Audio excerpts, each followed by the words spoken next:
ಸಭೆಯನ್ನು ಉದ್ದೇಶಿಸಿ Sharavati pump storage ಯೋಜನೆಯನ್ನು ವಿರೋಧಿಸಿ ಮಾತನಾಡುತ್ತಿರುವಾಗ ಒಂದು ಹೇಳಿಕೆ ನೀಡಿದೆ.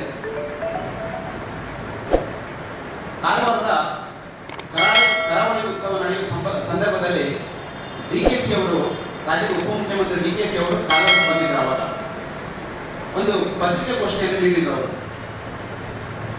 ಶರಾವತಿ ಪಂಪ್ ಸ್ಟೋರೇಜ್ ಯೋಜನೆಯನ್ನ ಅವರು ಮಾಡ್ತೇವೆ ಅಂತ ಹೇಳಿದರು. ಅವಾಗ ನಮ್ಮ ಉಸ್ತುವಾರಿ ಸಚಿವರು ಮಂಗಳವಾರ ವೈದ್ಯರು ಕೂಡ ಅವರು ಪಕ್ಕದಲ್ಲೇ ಕೂತ್ಕೊಂಡಿದ್ರು. ಸೊ ಅದನ್ನು ನಾನು ಹೇಳಿದ ತಕ್ಷಣ ನಂತರ ಅವರು ಸಭೆಯನ್ನು ಉದ್ದೇಶಿಸಿ ಮಾತನಾಡುವಾಗ ಡಿ ಕೆ ಶಿವಕುಮಾರ್ ಅವರು ಶರಾವತಿ ಪಂಪ್ ಸ್ಟೋರೇಜ್ ಬಗ್ಗೆ ಒಂದು ಮಾತು ಆಡಲಿಲ್ಲ ಅಂತ ಹೇಳಿದ್ರು. ಅಲ್ಲಿ ಸ್ವಾಮಿಗಳು 3 ಜನ ಪೀಠಾಧಿಪತಿಗಳ ಸ್ವಾಮಿಗಳಿದ್ರು. ಅವ್ರ ಮುಂದೆ ಇವರು ಒಂದು ಸುಳ್ಳನ್ನು ಬಿತ್ತರಿಸಿದ್ದಾರೆ. ಜನಸಾಮಾನ್ಯರ ಮುಂದೆ, ಸಾರ್ವಜನಿಕರ ಮುಂದೆ ಕೂಡ ಆ ಸುಳ್ಳನ್ನು ಹೇಳಿದ್ದಾರೆ. ನಿನ್ನೆ ಭಟ್ಕಳದ ಒಂದು ಪತ್ರಿಕಾಗೋಷ್ಠಿ ಕೂಡ ನಡೆದಿದೆ. ಬ್ಲಾಕ್ ಕಾಂಗ್ರೆಸ್ ಅಧ್ಯಕ್ಷರ ಮೂಲಕ ಸೇರ್ಕೊಂಡು ಒಂದು ಪತ್ರಿಕಾಗೋಷ್ಠಿ ನಡೆದಿದೆ.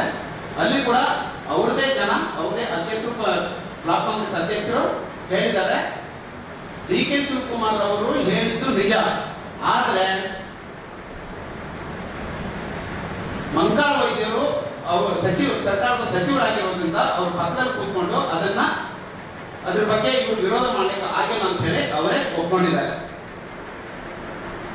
ಅಂದ್ರೆ ನಾನು ಮಂಕಾಳ ವೈದ್ಯರಿಗೆ ಕೇಳ್ತೇನೆ, ನಿಮಗೆ ಕಿವಿ ಕೇಳಿಸ್ತಾ ಇದ್ರೆ ತೆಂಗಿನ ಎಣ್ಣೆ ಬಾಟ್ಲಿ ಕೊಡ್ತಾನೆ, 2 ಕಿವಿಯಲ್ಲಿ ಹಾಕೊಂಡು ಚೆನ್ನಾಗಿ ರುಬ್ಬಿಕೊಂಡು ಆ ವಿಡಿಯೋ ಕೇಳಿ ಅದು ಅವ್ರು ಹೇಳಿದ್ದು ಸತ್ಯನ ಸುಳ್ಳ.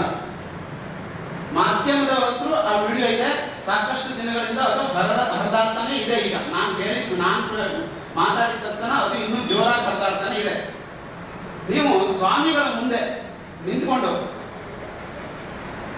ಸುಳ್ಳು ಹೇಳಿ ರಾಜಕಾರಣ ಮಾಡುವವರು, ದಗಲ್ಬಾಜಿಗಳು, ಮತ್ತೆ ಭೇಟಿಗೆ ಬಂದವರು, ಇನ್ನು ನಾನಾ ರೀತಿಯ ಹೊಲಸು ಅಶ್ಲೀಲ ಪದಗಳನ್ನು ಬಿತ್ತರಿಸ್ತಿದ್ದೀರಲ್ಲ ನೀವು, ನಿಮಗೆ ನಾಚಿಕೆ ಆಗುದಿಲ್ವಾ ಇದನ್ನ? ಕುತೂಹಲಕಾರಿ ಮಾಹಿತಿಗಾಗಿ ಕೂಜಳ್ಳಿ ಟೈಮ್ಸ್ ಚಾನೆಲ್ಗೆ ಸಬ್ಸ್ಕ್ರೈಬ್ ಆಗಿ, ಪಕ್ಕದಲ್ಲಿರುವ ಬೆಲ್ ಐಕಾನ್ ಅನ್ನು ಪ್ರೆಸ್ ಮಾಡಿ.